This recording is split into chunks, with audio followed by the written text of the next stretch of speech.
Hello, everyone. I am Harmony Wilson. I'm one of the event management directors for UNI CAB. First off, I would like to thank everyone who signed up for this event and everyone who is Zooming in tonight. And I guess I will go ahead and introduce our teacher for tonight. This is Katie from Hatchlings Hens. Hi, thanks, Harmony. Yes. Yeah. My name is Katie, like Harmony mentioned. I own a small shop downtown Cedar Falls called Hatchlings Hens. We carry a lot of handmade goods, locally made goods, so it's a retail shop, but then we're party in the back. We have a craft studio in the back where we have open studio times. We typically are teaching classes, although right now classes are kind of on hold. But we do also offer private parties. So if you have fun doing what you're doing tonight with me, feel free to stop by. We're at 109 Main, just a couple doors down from the Oster Regent Theater. Really easy to find. And check us out for open studio, or if you have a group of friends and want to get together in our studio, you can join us in studio for a private party. And then we also do crafts to go too. So all of our projects in the studio that are available right now, we'll package up and send to go. So if you're more comfortable crafting at home, we'll send the project home with you, and then also paint and brushes and that kind of thing. So Awesome. yeah. Okay, well, Are we ready to get started? I will let you get started. Okay, perfect. I'm going to take my mask off now since we're not standing so close to each other, and then hopefully you can see my face and hear me a little bit better. So as you know, if you have a kit in front of you, we are going to be making these really fun little key racks that are really multifunctional. You can use them for keys. You could hang, if you have a pet, hang a leash on there. You could hang your masks on there, however you want to use it. And we did give you a couple of options. This first one is the home option. And then we also, I'm going to set this one down. Don't drop anything. We also had the Panthers version. So you should have the right color paint and the right stencil depending on which option you chose. I am going to be creating the home version tonight along with you, just because the stencil on that one is a little bit more tricky. There's a couple of different pieces that aren't part of the Panther one. So I'll try and adapt for both and give you pointers for both, but I am going to be doing the home version. So just keep that in mind as we're working. Set these aside. There are a couple of items that were not in the kit that if you happen to have them handy might be useful to have. One is a hairdryer. I've got my trusty hairdryer here with me tonight. It is no fun to watch paint dry. If you're into that kind of thing, by all means, go for it. But I like to dry my paint with the hairdryer. Just make sure it's on cool setting. I know you ladies out there probably have one handy. Guys, you can just make do with what you got. Maybe you got a hairdryer, maybe you don't. And then also, if you happen to have a paper plate nearby, it would be useful to just grab that. Like I said, it's all optional stuff. It's not, it's not going to make or break your project if you don't have it handy.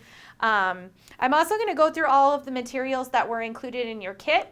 If for any reason you're missing something, we went through the bags 2-3 times, but mistakes happen. I'm sure you can get in touch with Harmony or Connie, Campus Activities Board, and they can get you the supplies that you need if you happen to be missing anything tonight. But fingers crossed, everything's there for you. So the first thing you should have is your board. This is 8 inches tall by about 11 inches wide. And please note that you have some holes pre-drilled at the bottom of your board. This is going to be the front side of your board. We are attaching those little metal hooks at the bottom, and since we assumed most of you probably don't have a drill handy in your dorm or your apartment, we pre-drilled all the holes so that you can just easily twist the screws in by hand. That's why we also included a screwdriver. So as we start to paint, just remember to take note of which is the top of the board, which is the front of the board. So keep that in mind. So you should have a board. You should have some kind of a stencil. The home one is going to have 3 pieces, the ME, the H, and the Panther paw. You should have a couple of paint brushes. So this is called, I'm going to refer to this as the chip brush. This is, my brush is going to look a little bit different than the one you have in the kit, but this is my stencil brush. So you'll notice that the stencil brushes are a little less forgiving when you push on them, and more rounded. So that's going to be your stencil brush, and then the chip brush is really flat, just a basic paint brush. We also have included a screwdriver, and again, that's for screwing in the screws for the hooks. And then you should have a bag with all of your paint in it. They're in little tubs. You should have either white or gray, and then you should have a purple and a gold. So there's not going to be quite as much of the gold and the purple because we're just using that for stenciling, but you should have a pretty full tub of white or gray. And then finally a bag with all of the hardware that we'll be using on the sign. So you should have 3 hooks. I'm going to get mine out just so I've got them here. So you should have 3 of these little hooks, and then you should have 6 screws to go along with those hooks, and then you should also have these little, what do you call these? Sawtooth. These we're going to pound in on the back, and this is what you'll attach to the wall with. So the nail in the wall will just kind of help that hang. So that should be everything that you have. Like I said, if you are missing any of your supplies, check with Connie or Harmony, Campus Activities Board. I'm sure they can get you lined up with what you need. But fingers crossed, that didn't happen. So we are going to get started with either the white or the gray paint. So whichever version you're doing, it should be the tub with the most paint in it. I'm doing, again, the home key rack. So I'm going to paint my board white. And we're just going to give it a nice coat, maybe 2, over the whole front side of the board. As you're painting, keep in mind you'll want to paint the sides and the top, so on the edges here, because when you hang it on the wall, you will see it from the side a little bit. So you'll want to be sure to do that. So I am using a paper plate. If you happen to grab one and you have it handy, you can go ahead and squirt out that white or gray paint right onto your paper plate. Makes dipping in it a little bit easier than trying to get it out of that little tub. So we're going to use the chip brush, and you're just going to paint like you're painting a fence or painting a wall. I like to go with the grain of the board to start. So just a nice quick coat. This first coat doesn't have to be real thick. The thicker, oh gosh, I'm getting paint on your table, sorry. It just get it on. So just quickly wipe it up and down with the grain of the board. And like I said, not a real heavy coat because we can go back and put a second coat on. I'm gonna lay this board flat now and clean up the mess that I made. Ugh. Don't give anybody my name, okay? Jasmine, she's behind the camera. She got me my table. There we go. I did put down a big piece of paper, so if you have a drop cloth or something like that, that might be useful for you as well. So we're just gonna paint here, get this first coat on. Hopefully everybody's had a good week so far. I can't believe it's Thursday already. It's insane. Oh, yeah. This week has gone pretty fast, I think. And Easter will be here before we know it, which is also crazy. We have an early Easter this year, so it's going to be crazy. And so warm today. I don't know if any of you had class on campus, but gosh, it was nice out. I was stuck in the shop all day, which was kind of a bummer. Kind of wish I would have had more time to be outside, but that's okay. So I'm doing the edges now. You don't need, like I said, a lot of paint for this first coat. It'll dry faster for you, and you can go back and do that second coat. You'll notice that some of the boards have knots in them too, that you probably will see that through the paint a little bit. Which I think is fine because it is a little more rustic. This sign is not by any means like finished carpentry, so a more rustic look is just fine. You could at some point, if you wanted to, get a little bit of sandpaper and rough the edges up even a little more if you wanted. And then that would kind of lead to the more rustic look as well. We didn't include sandpaper just because it's kind of personal preference. Not everybody likes that look. All right, so I have my first coat on. I'm going to use my hairdryer to dry it a little bit. Like I said, if you're going to join me doing that, make sure that it's on a cool setting. If it's on a heat setting, it can cause the top of the layer of the paint to dry, but then the bottom will still be wet. So when we go to do the stencil, it may not, it might pull some of the paint off with the sticker of the stencil. So just make sure you've got that on a cool setting. This is going to be kind of loud on my end, I know, and I've got to kind of step over to reach the hair dryer. So plug your ears or mute us if you want.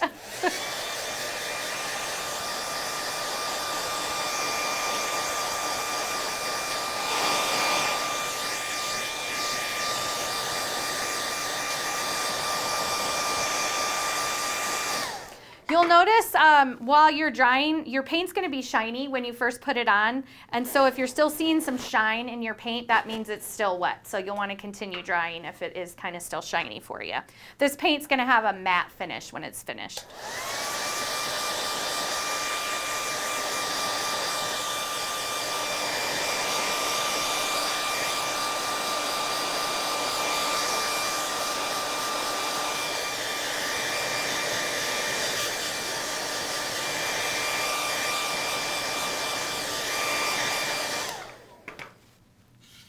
We are using an acrylic paint. I know some people really love chalk paint, and that would be another great option for you if you decide to do a project like this again on your own. I like the acrylic paint. It dries really fast. It is going to have more of a matte finish though. So some people would maybe put polyurethane or even a coat of Mod Podge just to give it a little bit of shine. But again, I like that rustic look, so we're just going to go with the matte finish for tonight.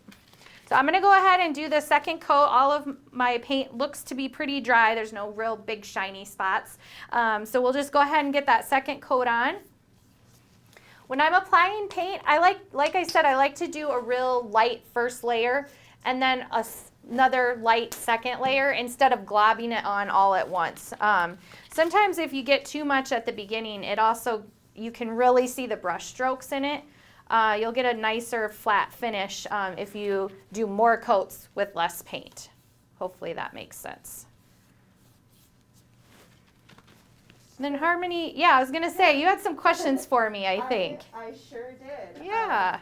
I will start off with asking what sort of services or classes that you offer at Hatchlings and Hens. Sure. So like I mentioned a little bit in the intro, our classes are kind of on pause for right now. But we do typically offer kind of a series of classes that will run for an entire month at a time. And what we like to do during those times, a little bit more in-depth, more complicated projects than what we might do during, for instance, Open Studio. So it might help if I explain Open Studio a little bit too. So when you come into the shop, we have, I'm sure many of you have seen Paint Your Own Pottery studios or been to a Paint Your Own Pottery studio. So you walk in, there's a whole bunch of different ceramics to choose from. You pick your project, you pay by the project. We basically have the same thing in our studio. So the only difference is that we don't have just ceramics. So we have wood signs, 3D wood items like trays or little boxes, picture frames, and then we also offer monogrammed letter plaques. We've got seasonal plaques as well, so there's going to be things like Easter Bunny door hangers, that kind of thing. So those are open studio projects where you can just stop in anytime that we're open and pick one of those projects and work on it. We have a ton of other craft supplies that are available too, so like ribbons, buttons,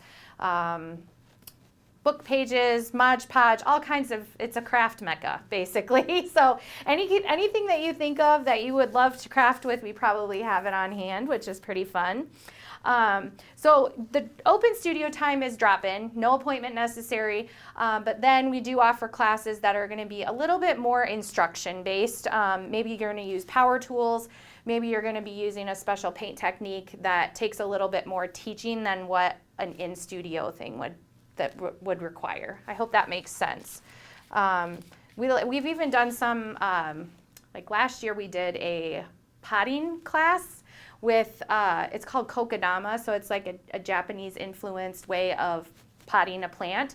And so we took moss and wrapped it wrapped it around a root ball and did some twine on it, and then you can hang it from a ceiling or something like that. So that was one. You know, we can't have dirt available all the time for open studio, but it was something that we could go a little more in depth with as far as a class goes.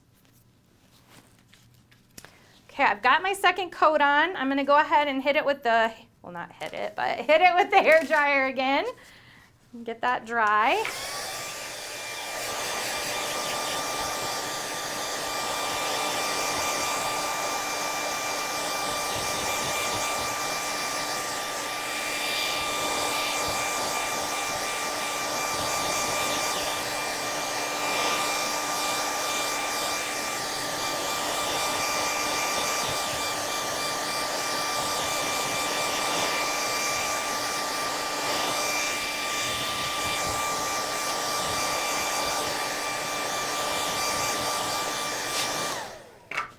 So my paint's not shiny anymore, but sometimes I just like to give it a light touch. If it feels sticky or wet, it probably needs a little more drying. I even got a little bit off on my fingers when I did that too, so I'm going to give it just a little bit more time.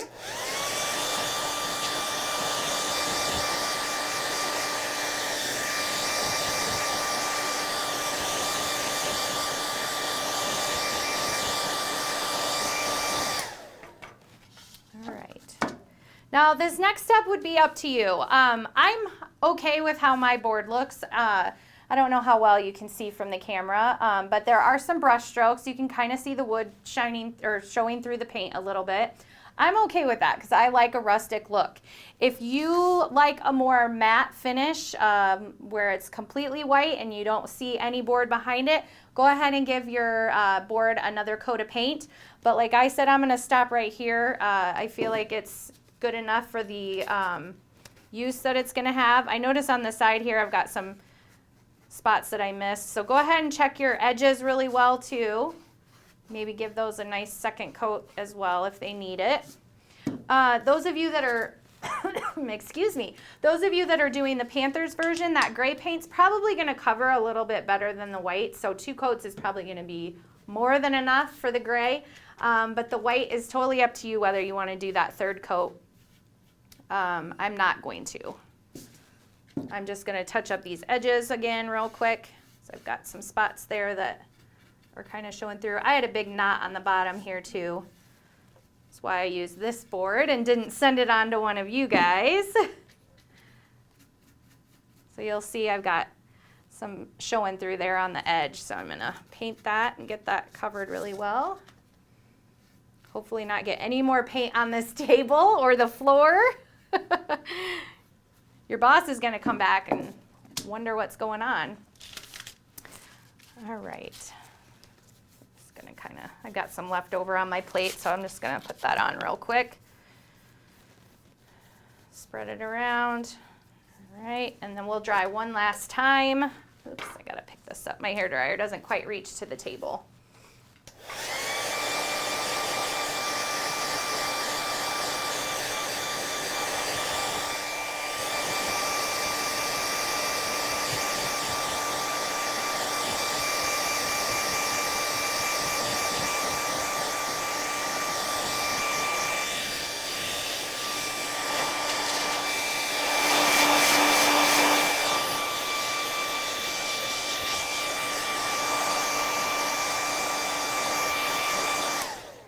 You guys didn't know you were signing up for a hair drying session, did ya? If your edges are still a little wet, that's okay. Just make sure that you've got a nice dry surface for us to stencil on. So just the top of your board, make sure that's nice and dry, and then the sides can just continue to dry a little bit while we're stenciling. So, so that's it for the painting of the board. Pretty simple. We're not going to be using the chip brush any longer, so if you want to set it aside to wash out, or pitch it, it's a real high quality brush, so it's up to you if you want to keep it, but it is yours. I've got a jar of water here. I'm just going to clean mine out while it's waiting, but I don't need it again, so go ahead and set that one aside. And then I brought 2 paper plates, so if you can grab one more, that might be useful for your stenciling, but again, totally optional. Now, what's different about the stencils, everybody should have a paw, panther paw. So that's one stencil. And then the Panthers version is going to have the Panthers section all in one stencil. But the home one, we broke up into two pieces. So I've got the H and the ME because we're going to put the paw in the middle. So I just thought it'd be a little bit easier to line up that way. And you'll notice on the sample that the paw on the sample is purple and then the letters are yellow. So I'm going to go ahead and do the paw first. One thing you want to keep in mind while you're doing your stenciling is where those holes are at the bottom. Remember, those are going to be hooks. So as you place your stencil, you want to make sure that you're placing it in, in a spot that's going to work well with the hooks. So on the Panther version, I just centered, sorry guys, it's kind of hard to hold on to here. I just centered the paw in the middle at the top. And then for the home version, I'm just going to lay these down on the board kind of where I want them so that I can see where I want to place the paw. Does that make sense? And then we'll peel the backing off the stencil. So just kind of lay your board down, get it kind of laid out so that you know where you want it. You could even, those of you that are doing the Panthers, even lay your Panthers down too, just to make sure that you're giving yourself enough room for your paw. And I eyeball everything. My husband would have a heart attack if he was here watching tonight because he measures out everything. I don't measure out anything, I just eyeball it. So if you have a ruler handy or you have a tape measure handy and you're one of those people that really wants to measure it out, go for it. But I just eyeball it. So I'm just looking at my home, my placements here. This is going to be really hard. But that's about where I'm going to place the H and the ME. I'm going to leave those laid down while I position my Panther stencil, my Panther paw stencil. And we're not actually going to be putting the HME stencil on the board just yet. We're just laying them on top of the board so that we know where to put our paw. Okay, so for the stencils, this is probably going to be the most stressful part of this process, so hang with me. There are 3 layers to this stencil. There is a backing, which is this white paper on the back. There is a blue layer that is the actual stencil, and then there is a top clear layer. And the top clear layer is something that we call a transfer paper. It just helps us peel off the backing and then keep the stencil so it's not like wrapping around itself. It just makes it easier to lay it down on the board. So I don't know, how close are you with the camera? I don't know. I can get it pretty close. Okay, so I'm going to kind of peel apart the little layers here. So we've got this white backing. We've got this little blue section that is the actual stencil. Fingers are kind of sticking. There we go. You guys are going to see my manicure or lack thereof. So the blue, and then we've got this little clear transfer tape, okay? So what we want to do is we're going to lay our stencil face down, so paw down like that, so you've got this white paper showing. And you're going to just take your fist and rub real hard on a hard surface. So I'm going to place it on the table. I'm just going to kind of rub across it. And what we're doing is pushing that front side of that blue layer onto the transfer tape so that it's one piece, okay? It doesn't have to be super hard, doesn't have to be anything crazy. And then I find if you just kind of bend a corner and kind of pull it back with a fingernail, it makes it easy to separate. And then you're going to pull this white backing off. So you should have a stencil you can see through. Okay? So you've got your, and it is sticky on the back, and that's what's going to help us position it on the board. And again, I'm just eyeballing it. If you want to measure, please feel free. I'm just not one to measure. So I'm going to make sure my H and my ME are where I want them. And then I'm going to stick the panther paw down here. Oops. You'll just position it however you want. And I'm seeing once I've gotten it on here, I'm going to need to move my H and my ME in a little closer. And if you kind of just set it down and you don't rub it real hard, you should be able to pick it up and reposition it if you need pretty easily, which I'm going to do. It's not quite straight. All right. So I'm feeling like that's a pretty good spot. And then when we actually go to stencil, I can move this H in a little bit and the M in a little bit, like that. Okay? So you can set the other part of your stencil aside. You've got your paw on there, and now you want to give it a really good rub down. I know this sounds really weird, but rub it down on there really good. You want that blue stencil piece to really stick. All right, and then we're going to peel the transfer tape off. Where the transfer tape really comes into play is with, I got to turn this around, I can't do it upside down, is with when you have letters. So when we get to the letters, you'll see even more so how important that is. And when I'm peeling the transfer tape, I'm going diagonally. That'll help you peel it a little bit easier. So you're going to want to go from one corner to the opposite in a diagonal fashion, and it should come off pretty easily for you. And there you have it. So our stencil is all set. So we're going to paint in, obviously, the part that's white, and then this blue piece we tear off and it leaves the imprint of the panther paw behind. Okay? So you either have it up here at the top, in the middle if you've got the Panthers version, or down here in the middle horizontally for the home. Okay? And I'm doing the paw purple. If you guys want to reverse it and do your lettering purple and your paw gold, certainly that's an option. And I grab the gold paint. I'm going to do purple, so I'm getting my purple paint ready. Hopefully mine's straight. Looks a little crooked, but I think it might just be the tape from the stencil.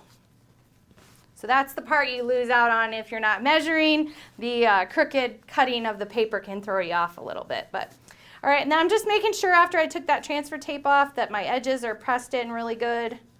So you want to just kind of rub on the stencil again. And then we'll start stenciling. A few pointers on stenciling. You want to make sure you use a stencil brush. They're more stiff, so they just are easier to stencil with when they have those stiff bristles like that. And then you're going to dip in the paint, and then you're going to notice you've got a lot of paint on your brush. You want to do what's called offloading, and that is just tapping on a blank piece of the paper plate to get the extra paint off your brush. If you get a lot of paint on your brush, that's when it starts to seep underneath your stencil. It also, if you don't go up and down and you start going side to side, that can cause a bristle to slip underneath your stencil as well. So always offload your paint and then always stencil straight up and down. So in this kind of fashion. And you just pick anywhere to start. Doesn't really matter if you do the edges or the middle first. Just pick a spot and you're just going to start stenciling up and down. See if I can turn this around so you guys can see a little bit better. And this paint application is going to be exactly the same as how we painted the board. Lighter paint with multiple layers of paint. So you don't want to glob it on to start. You just want to go a nice thin layer. Make sure you're covered all those little white edges. Okay? And then dry this and we'll come back with a second coat. I feel like we need Jeopardy music when I'm using a hair dryer.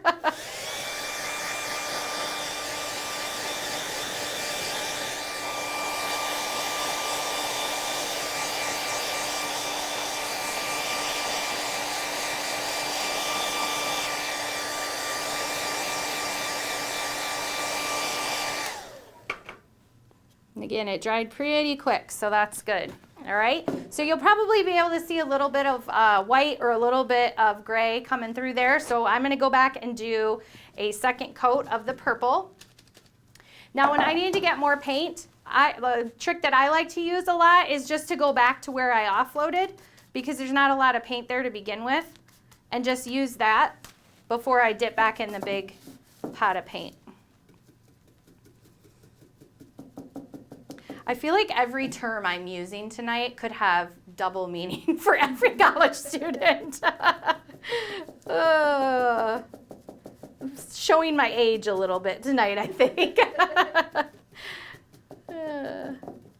Sometimes I look at students on campus and I'm like, I could totally pass for a college student, and then I realize how old they are and I'm like, no, you couldn't, not even a little bit.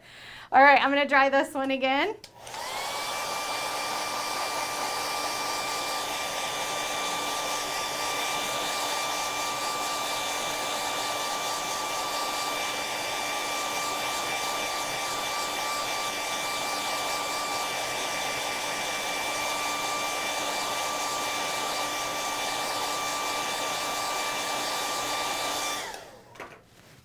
Okay, and then I still see some white, so I'm going to do one more coat yet. Fun fact about dark paint, it doesn't always cover like you think it's going to.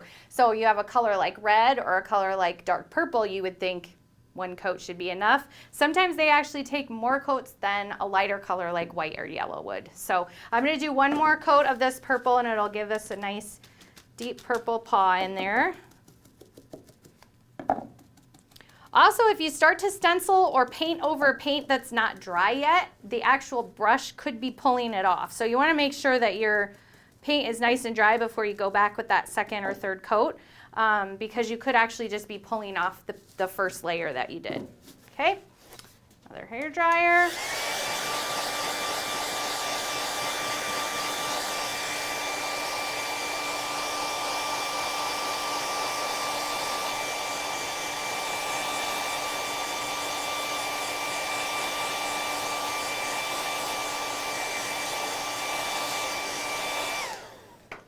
All right, I think that is dry enough that we can go ahead and take the stencil off. So the way we're going to take the stencil off is the same way that we took the transfer tape off. You want to make sure that you start at one corner, that you work diagonally over to the opposite corner. That's just going to make sure that your stencil pulls off nice. Also, keep in mind that if you have some bleeding underneath the stencil, that's okay. One thing I like to talk about in my classes is that you're going to be harder on your project than anybody that's looking at it. So you'll notice every flaw, every tiny little thing that's wrong with it, but the average person that takes a look at it is never going to notice those things. So just be easy on yourself. Also, rustic is okay. So if you've got a little splodge of paint somewhere, don't stress over it too much. These stencils, because they're sticky on the back, are pretty no fail, but every now and then I still get some bleeding underneath the stencil. So there we have it. There's our paw. Hopefully you guys have one too that looks like that. All right, so I've got my paw on there. Now we're going to add the letters. So I've got the home, so we're going to do the H and the M-E. Keep holding them backwards. And then if you've got the Panthers, you're going to be just working in one strip. So I'm going to place the H on mine first and get it kind of close to my paw. Since the paw is dry, it's okay if a little bit of the blue stencil paper gets over the paw, because we're actually going to be stenciling again, remember, where that white section is. So it's okay if they overlap just a little bit.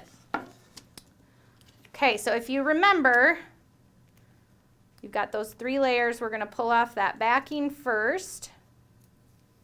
There we go. Just work really slow. Harmony, did you have any other questions for me? I sure did. Well, that's just crazy. It's like I knew. My next one that I wanted to ask you was about what your favorite project that you've done is. Oh, that's a good one. You know, this is going to sound cheesy, but this project has actually been a lot of fun for multiple reasons. One, with having to be closed during COVID, I've had a chance to, really think outside the box with how to bring classes to people.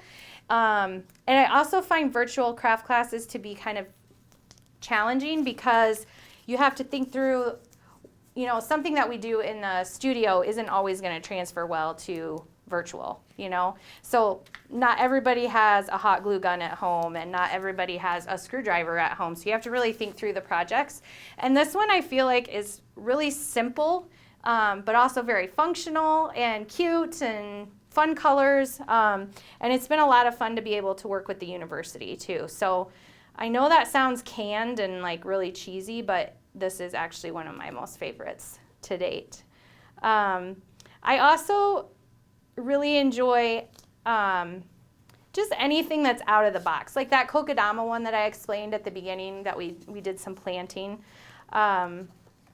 with some succulents is what we used actually. And that was really fun because we didn't do any painting. It was just kind of a different approach to crafting. So crafting doesn't have to mean painting. It doesn't mean building something. It can be whatever you decide is creative, which I think is pretty cool. And no matter what it is, I feel like using your hands and being creative in some way is really relaxing. It's kind of therapeutic, so that's kind of cool. All right, I got my stencil on. I'm going to take that transfer tape off. I'm having a hard time grabbing these. I told you guys getting these transfer tape off is one of the more stressful parts of the project. Anything else you wanted to ask me about? Oh goodness, yes. Give me just a Oh, second. you're fine. My throat's starting to get a little dry too. I had a bottle of water that I brought with me, but I forgot to bring it in. Oh, great. My next question for you was about where people can find you on social media. Oh, yes. I do a lot on social media. It's a really easy way to advertise and a fairly inexpensive way to advertise, which is awesome. But I do a lot on Instagram. That's probably my go-to. I love using stories. So you can check in. We do actually quite a bit of DIY at home. And so like, for instance, this last week I shared a DIY project that we were working on at home. So that was kind of fun. I did that through stories. And then my handle is at Hatchlings Hens, just all spelled out. And then I post to my feed as well. And then I'm also on Facebook. So I post to my feed on Facebook. But I'd say Instagram is probably a little more interactive, which is kind of fun. You get a little bit more behind the scenes through stories and that kind of thing. So, and then we have a website too, so hatchlingsandhens.com. That's another one where we post any information about upcoming classes or events that we're having. You can always check there too. All right, so there we have it. I hope it's fairly centered. I think it looks pretty good. It's always hard to tell with the tape there, so we'll see once it gets stenciled, but I think I eyeballed it pretty well, so hopefully you guys agree when it's all finished. All right, so I'm going to clean out this stencil brush. You guys, I probably should have told you guys to do that while I was placing the stencil, but you do want to rinse out your stencil brush, get some paper towels or an old towel and dry it off a little bit. Doesn't need to be like bone dry in order to stencil this next color, but you want it to be fairly dry.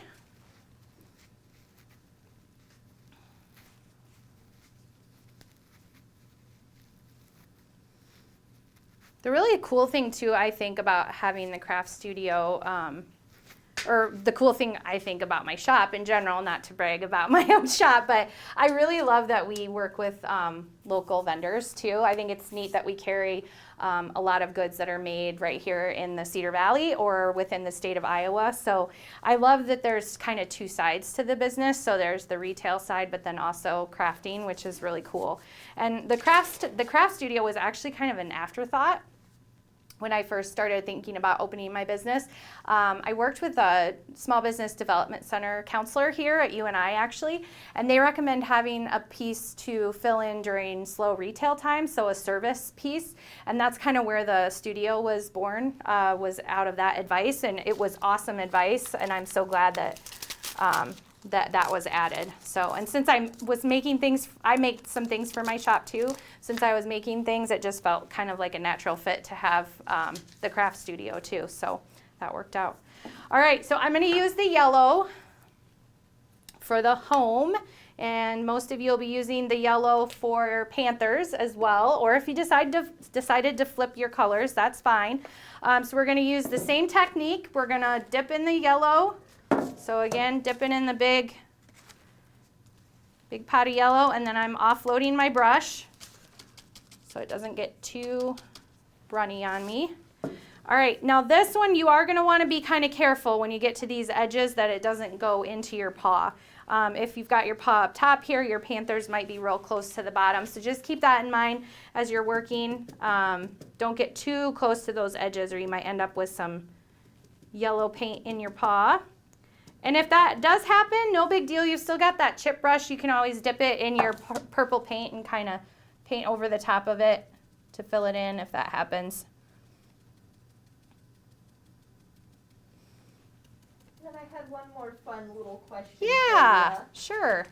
And this is just one that I like to ask. What is your favorite color and why is that your favorite color? That is such a good question. My favorite color is actually red. My whole entire house used to be red, like not walls, but like every room had a red theme.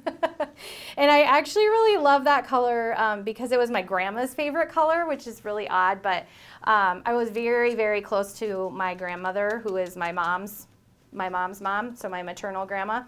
And when she passed away, every time I saw red, it just kind of reminded me of her, and so I kind of just fell in love with that color.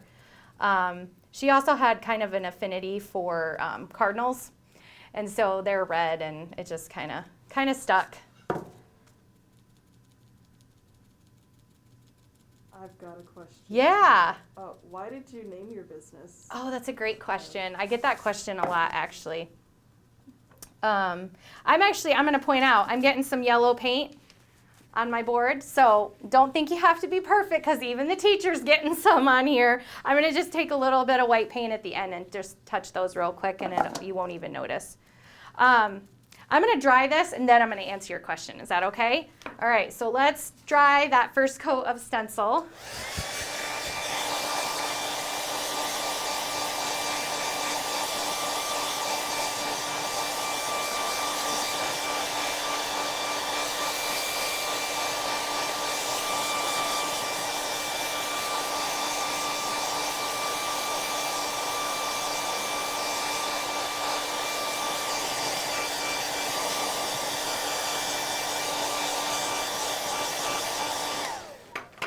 Okay, so why did I name it Hatchlings and Hens?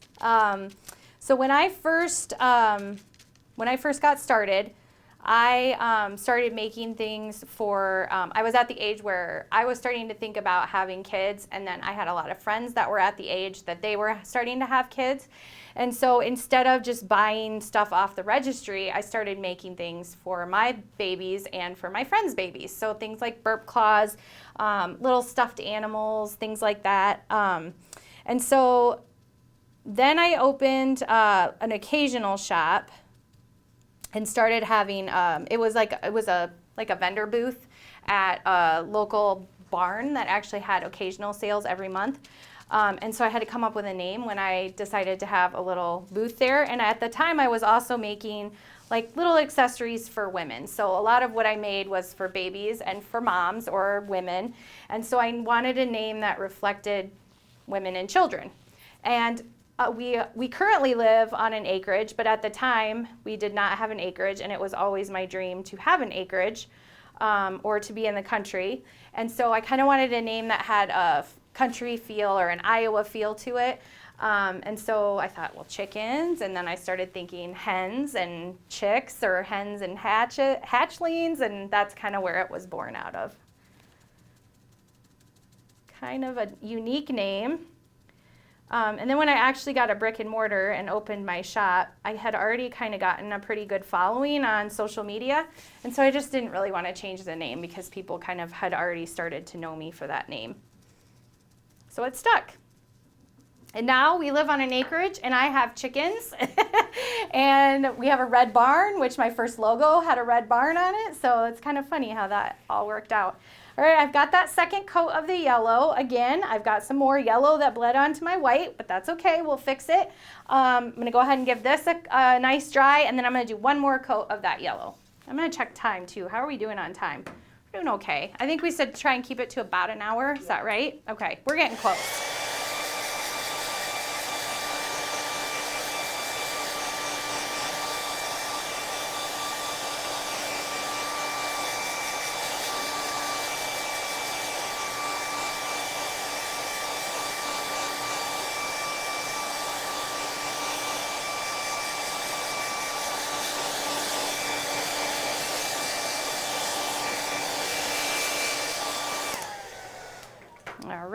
I'm going to do one last coat on here.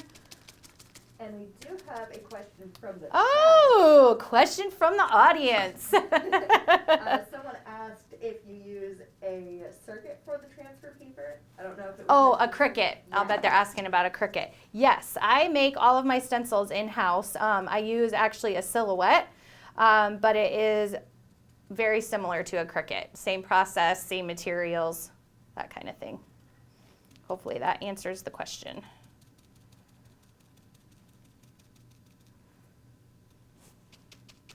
I think, I know that the public library in Waterloo has a makerspace, and I think they have a Cricut in the makerspace at the Waterloo Public Library. Don't quote me on that, but if you can't afford one or you just kind of want to see what it's about, I'm pretty sure they have one there that you can use. I mean, there might be a small like studio fee or something like that, but they do have one that's available for public use. All right, one more time drying here. I do have like a little bristle from my brush on there, so I'm gonna pick that off. And after you dry, if you notice there's some bristles kind of stuck, you know, you get a new brush, it can release bristles every now and then. But once you get your paint dry, you can just lightly rub your finger over it and it'll kind of loosen it up and it'll come right off.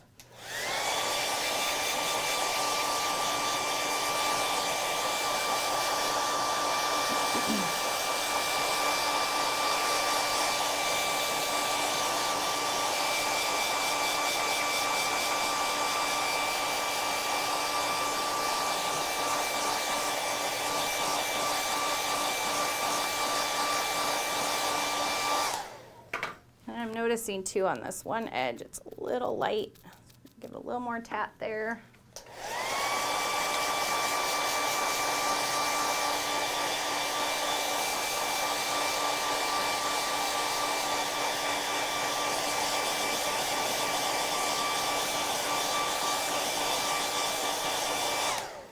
All right, then we're gonna peel these off just like we did the panther paw. So you'll start in one corner again as a reminder and work diagonally. Sometimes the paint on the wood dries a little faster than the paint that gets on the stencil. So just as you're pulling it off, kind of be careful not to let it flop back onto your board or you might end up getting some paint on there.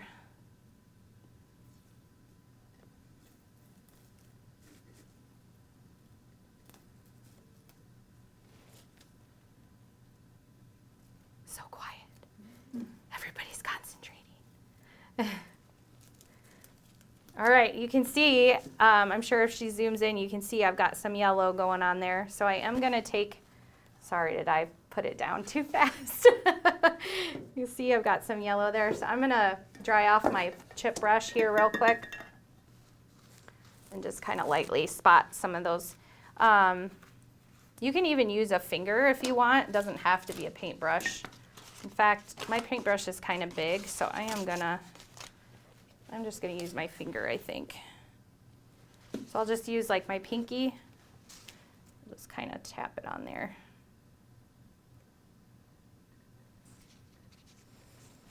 So I'm just putting a little on my finger, just kind of rubbing it on there.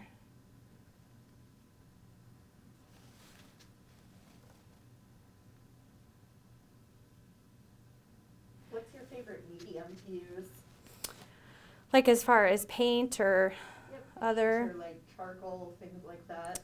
Yeah, so I am not I didn't go to school for art. I graduated from UNI with a degree in electronic media and always worked in public relations. So my crafting just kind of came out of a purpose to give myself some sanity when I became a stay-at-home mom. So I really I wouldn't say I'm an artist. I'm definitely more of a crafter. So not like a fine art painter. So I definitely like working with stencils and that kind of thing. I love making signs. I think it's fun to take something that maybe you saw in a store and then try to figure out a way to make it affordable for you and a way that you can have it be your own. So I think that's pretty fun.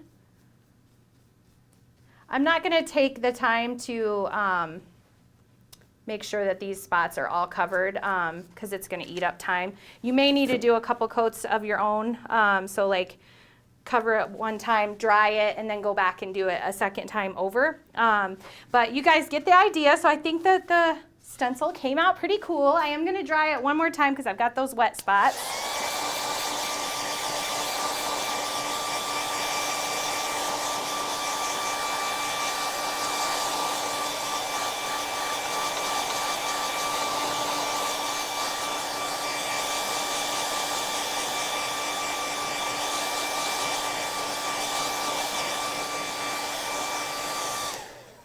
All right, if you are working with some kind of drop cloth, you're gonna want to, at this point, either fold it in half, get rid of it completely.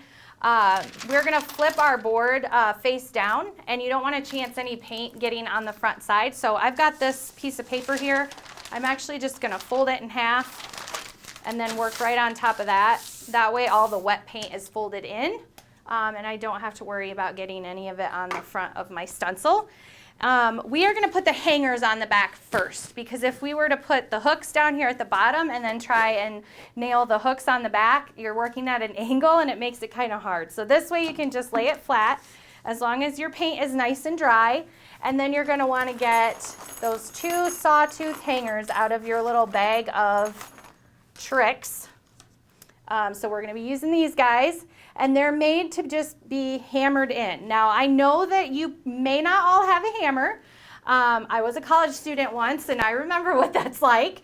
But you do have a screwdriver with a pretty hard handle on it, and this is pine. It's really soft, so you can actually take the back of that screwdriver and just hammer it in. It'll push right in for you. And I just put mine up in the corner there. You don't want it to be completely flat, so you can see mine kind of sticks out a little bit from the board. You don't want it to be flush against the board because you need room for the nail to fit behind it. Okay, so I did that one, and then you can do the same on the opposite corner. Hopefully it's okay that I'm doing this on your table.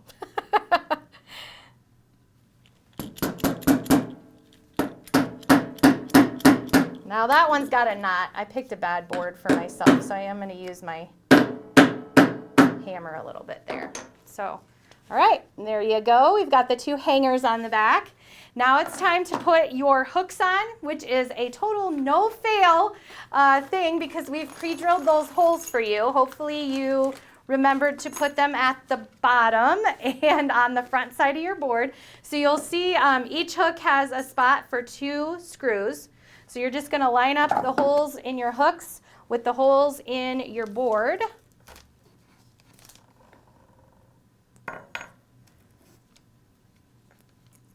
I like to put the screw through the hole first and then just line it up. It makes it a little easier to find it, I think. And then you're going to use your little screwdriver we gave you to tighten it down.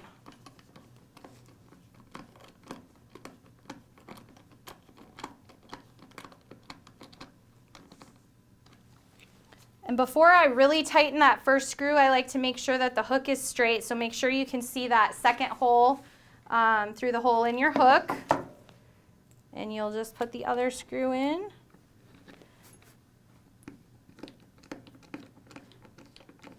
You might have found that the paint kind of filled in the hole a little bit. So if you're not quite seeing it, as long as you've got that one side lined up, you should be able to just put the screw in and it should go just fine. All right, and then I'm just going to give it a, tighten it down there. All right, and there's one. So we've got one on. We're just going to repeat the process for the other 2. And then we're going to have a finished product. Harmony, we should have made you do this along with us. We should have. That was I know. Would have been like a little morning show segment. So I hope you guys have had fun with all of this. I would love to see some of you in the studio at some point. If you, you should have gotten a little coupon on your bag of goodies that you received. So be sure to take a look at that. Our address is on it. and we gave you $5 off the craft studio, so you can come in, pick any project, and get $5 off if you want to give us a try. Little plug there.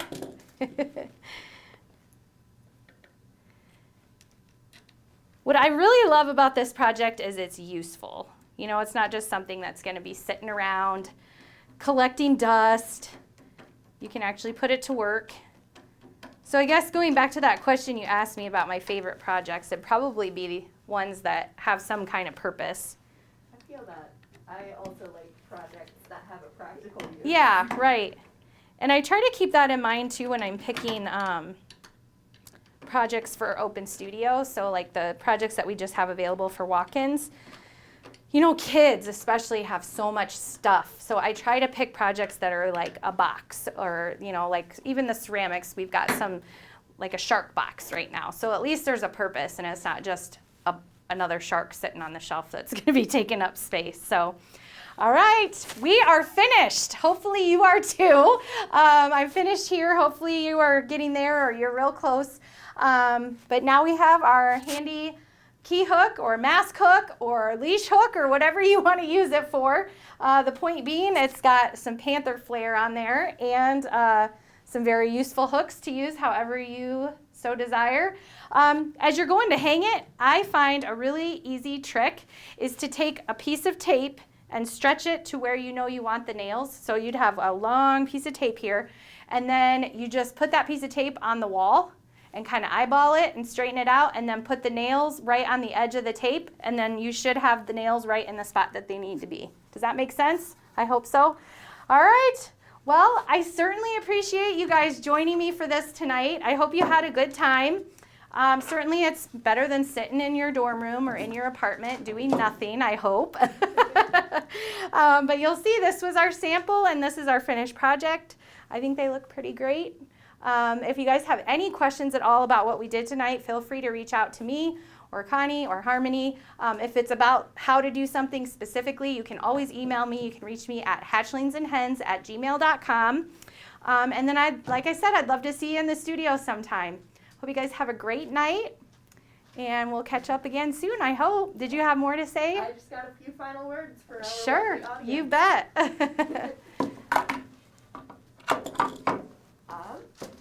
So that basically concludes our craft night. I want to thank you all again for attending and signing up. And then I would also encourage you all to share your finished products on our social media under the hashtag #UNICrafts. We also have more events on our social media pages, which we have on Facebook, Twitter, and Instagram, which is just UNICab. I would love it if they'd share with me as well. So yes, you could absolutely. tag at Hatchlings and Hens if you post it to Instagram, or tag me on Facebook. It's just Hatchlings and Hens on Facebook as well. That'd be awesome. I'd love to see some of the final projects because I'm just looking at a camera. I don't even get to see them. So please share. Yep, and then one final reminder that we will be recording this little session here, just Katie doing the lesson. And then we are going to be emailing that out just in case, you know, anyone who didn't get a chance to show up tonight when they signed up. And I think that is about it. So thank you again, everyone, and Yes. I hope you all have a great night. Thank you.